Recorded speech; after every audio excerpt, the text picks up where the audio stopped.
नमस्कार दोस्तों। आज हम एक ट्रेडिंग स्ट्रेटेजी के बारे में बात करना चाहते हैं।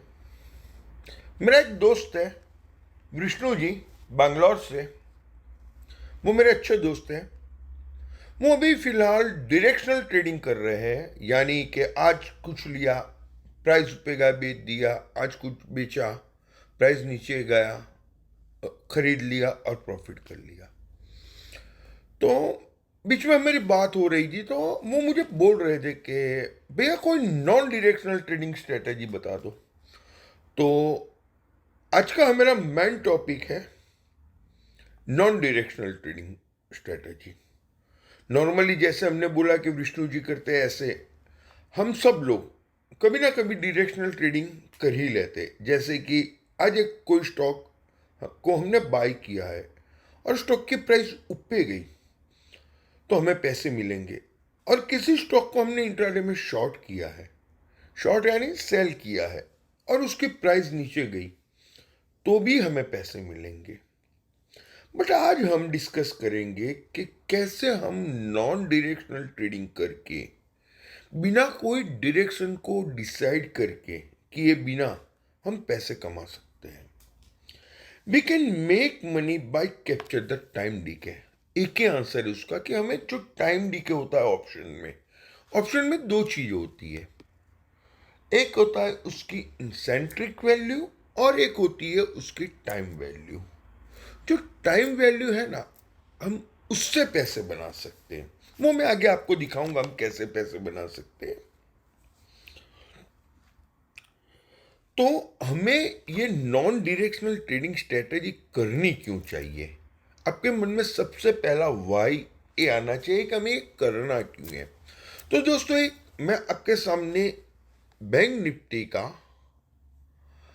2005 से 2020 तक का एक चार्ट आपके सामने प्रेजेंट करता हूं, जिसमें यहां पे उसके ईयर्स लिखे हुए हैं मैंने।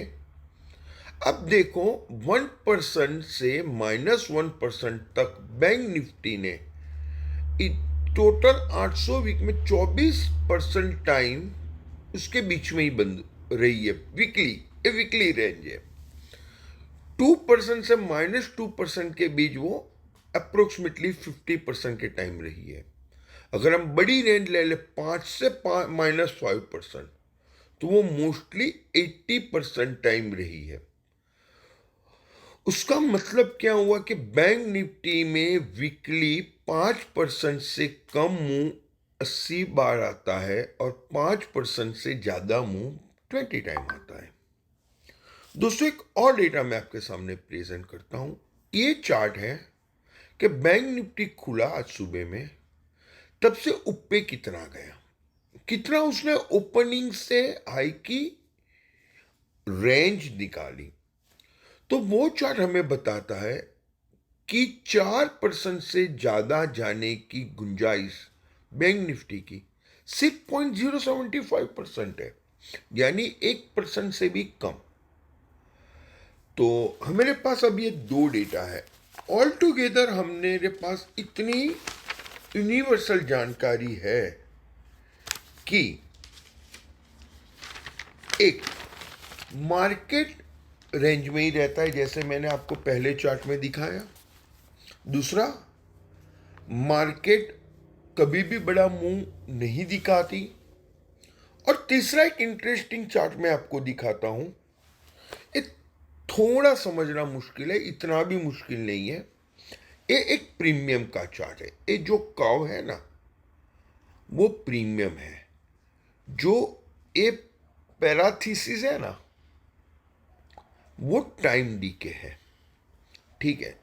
तो शुरुआत में आप देखोगे तो टाइम डीके कम होता है, धीरे धीरे बढ़ता जाता है एक पीरियड में। और जैसे जैसे वो एक्सपायरी के पास आता है तब टाइम डीके बढ़ भी जाता है और धीरे धीरे वो जीरो के पास भी जाता है।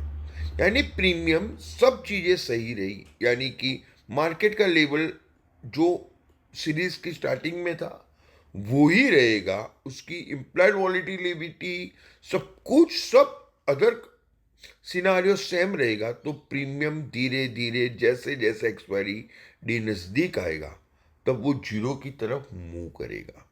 ये यूनिवर्सल रूल्स है, ठीक है। हम ये सबको मिलाकर एक स्ट्रेटेजी बिल्डअप करते हैं।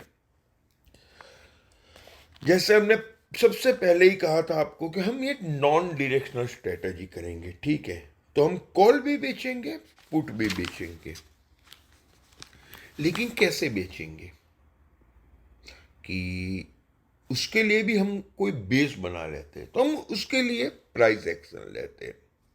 जैसे कि ये चार्ट दिखा रहा है, ये व्हाइट लाइन है ना, वो प्रीवियस डे की रेंज है। प्रीवियस डे की रेंज बोले तो प्रीवियस डे का हाई और प्रीवियस डे का लो।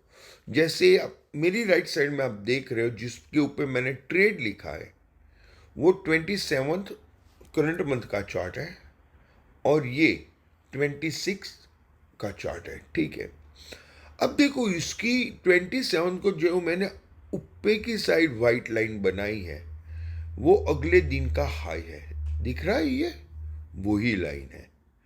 और जो यहाँ पे लो बन की लाइन बनाई, ये अगले दिन का लो है, ये रहा, ठीक है। अगर मार्केट प्रीवियस डे की रेंज में ओपन होता है और 10-15 मिनट तक वहीं का वहीं रहता है, तो हम ऐसा मानते हैं कि वो पूरा दिन प्रीवियस डे की रेंज में ही रहेगा। तो हम उसी दिन ट्रेड करेंगे।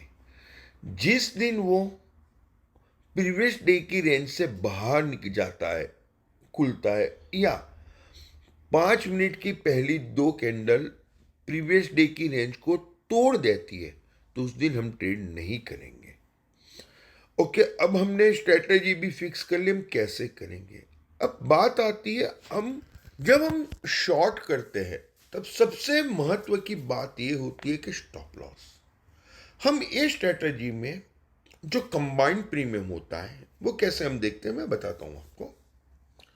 वो कंबाइंड प्रीमियम का 10% स्टॉप लॉस रखेंगे और हम वो स्टॉप लॉस को ट्रेलिंग करेंगे हर एक घंटे। जो भी कंबाइंड प्रीमियम बनेगा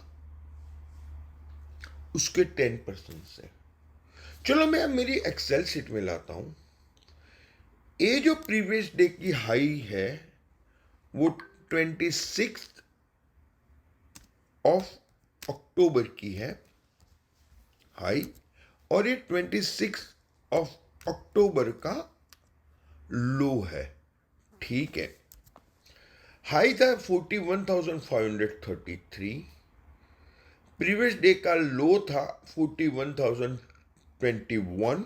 जैसे कि मैंने ये चार्ट में आपको दिखाया कि दूसरे दिन यानी 27 का ओपन हुआ था मार्केट, ठीक है।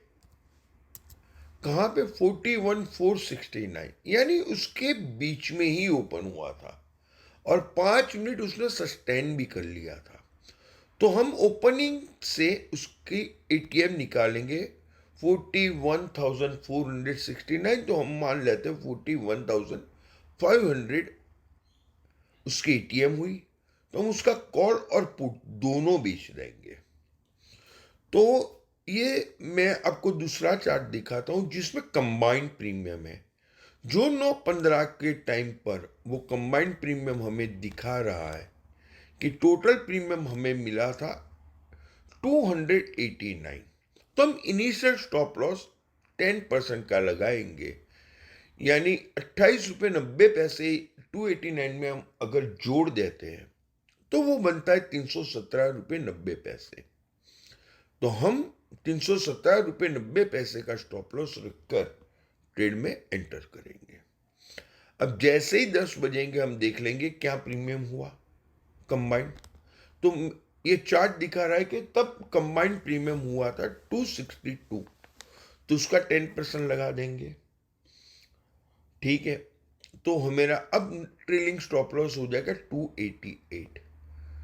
बाद में हम लगाएंगे, बाद में हम फिर से 11 बजे देखेंगे चार्ट पे क्या है उसका कंबाइंड प्रीमियम। तो था 261, तो हम उसका 10% लगाएंगे 281, 12 बजे था कंबाइंड प्रीमियम 243, उसका हम 10% लगाएंगे 267। तो हर एक घंटे हम कंबाइंड प्रीमियम चेक करेंगे और उसके 10% हम स्टॉप लॉस लगाएंगे, और हम ऐसा करेंगे 3 बजे तक, और 3:15 को हम निकल जाएंगे ट्रेड से। ठीक है, तो ये स्ट्रैटेजी है। Hope you guys enjoy this strategy. Thank you.